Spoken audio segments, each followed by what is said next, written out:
Hey, there's a few things I did to the Troy belt since you know the hood's off since last time. Sorry I didn't have the camera with me at that point, but I lowered it with bigger tires. I know I had it lowered before with the small tires over there, but still I want to go with the 21s. So I just flipped the axle upside down and it dropped it pretty well. I know that one needs to be pumped up, but still, I still need to take the spindles and make them longer. So I put some spacers on them and attach the wheels so they won't come off. Besides that, get a tube for that one tire. It keeps it going flat for some reason. And finish the steering. With the steering, this is what I got done so far. I took this bracket and I attach it to there like that. And that's the steering arm. Because the way this is, the steering arm would have to be down here, and that won't work. So I thought, since I had to take the brackets off of here anyway, it went from here over to here, because this rod was in this rod. I thought it'll be strong enough, which it is. Also, I could use it to make a bracket. And you see, I made a mark right across there. That's when we cut it. And from there, how it's gonna work, that this is gonna sit up in there like that. And I'll have everything lined up, make sure it's straight, and have it hooked up. Then what I'm going to do is, for temporary use, I'm going to drill a hole right there and right there and put bolts in it. And that'll be for temporary, to hold it there for mock-up until I can get welded. Because after it's bolted there, I can take this stuff off, take it to my cousin's and get him to weld it for me. And with the horn, still need to wire up a button for that. Still have to finish wiring up the tachometer and mount it still. Besides all that, everything's going fine. I still need to sand this down again because it's starting to rust. Sand it down and paint it. And the motor still stuck. Today I'm gonna try to get it unstuck. I let it sit there for a little bit with the transmission fluid in it. I think it might have worked. I still need to check. And I took the lettering off the back because since I changed the look of it, I might go for a different name since it looks more like a rat rod now. Because it does look badass. Because the back tires are 20s, front ones are 21s for lawnmower tires. They both have the same size rim though.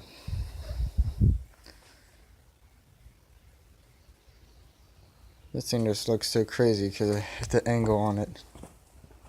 It has what my grandfather calls a California rake on it.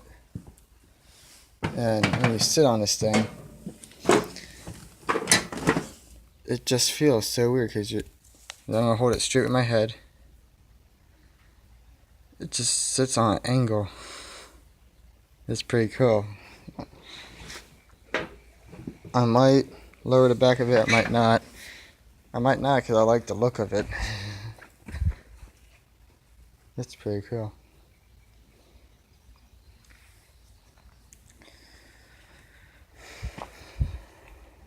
I know at some point, when I have a chance, I'm going to cut that. I'm going to do the cut around this line on this bracket I'm building, and drill it and bolt it. That means I have to drill into this also, so I can bolt it down. But it'll be fine. It'll be fine. And I'm thinking it'll still be a race mower, but not for turns. It'd be more for like drag racing. Because it'd be good to go fast on just a straightaway. It turns pretty well. I can grab hold of the tire and turn the tire, and it turns pretty well. See? That's pretty good turning right there. Before it hits there, I might make stops for it, but so that it turns pretty well.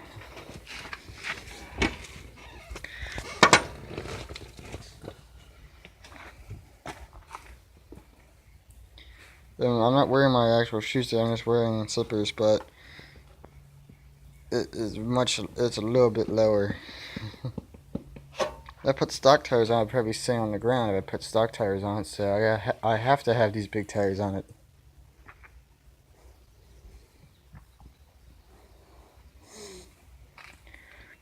Can't wait to pump this one tire up though.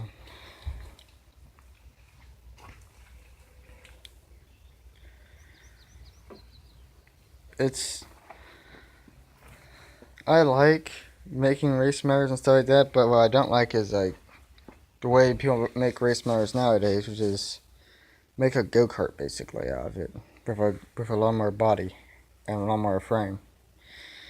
I like using all lawnmower parts. And with that motor, if I can free up that motor and get that thing running, I'm going to make that thing turbocharged. I'm going to put a turbo on it. That's going to be for a different video if I ever get this thing working. If I can't get that working, I'm going to wait a while and get a new motor then. I looked it up on the internet not real long ago to see how much a new motor would cost. I think it's like $560 or so for a new one, the exact same one, because that's the 17.5 Intech from Briggs & Stratton.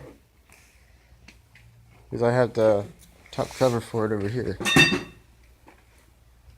And that's just the regular, well, that's the IC one.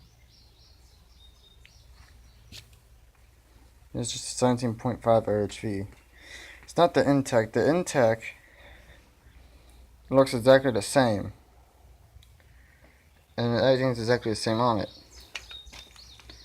But then there's the power built one. That's the exact same horsepower, exact same thing, just painted black. And instead of electric start, it has the electric ignition, but it's pull start. And it's 17.5 horse. That's about $50 less, but still.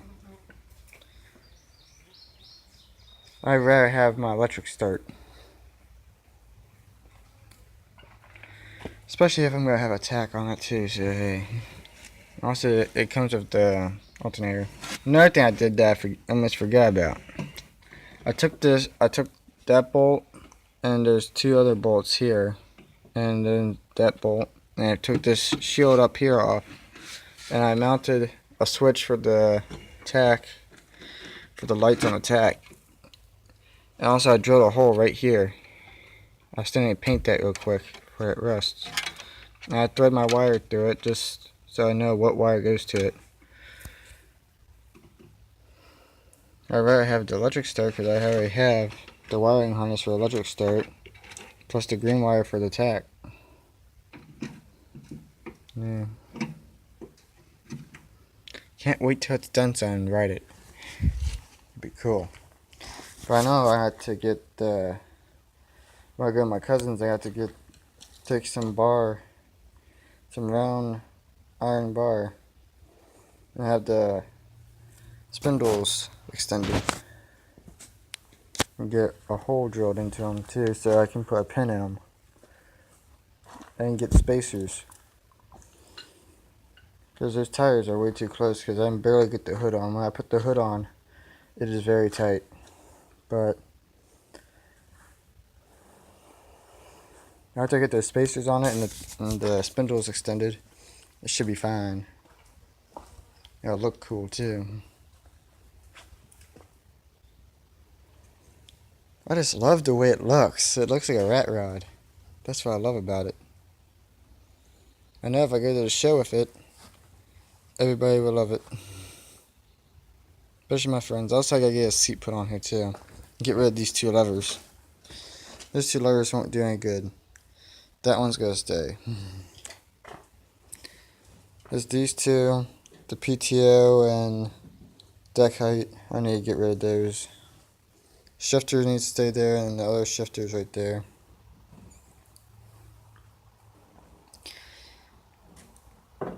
As far as I know, this is a good enough. This is the type of transmission I need to have for it, as far as I know. If it's not, then I can always get a different transmission for it at some point. Just to see how long this one lasts, because it basically is a manual transmission, 7-speed, but hey.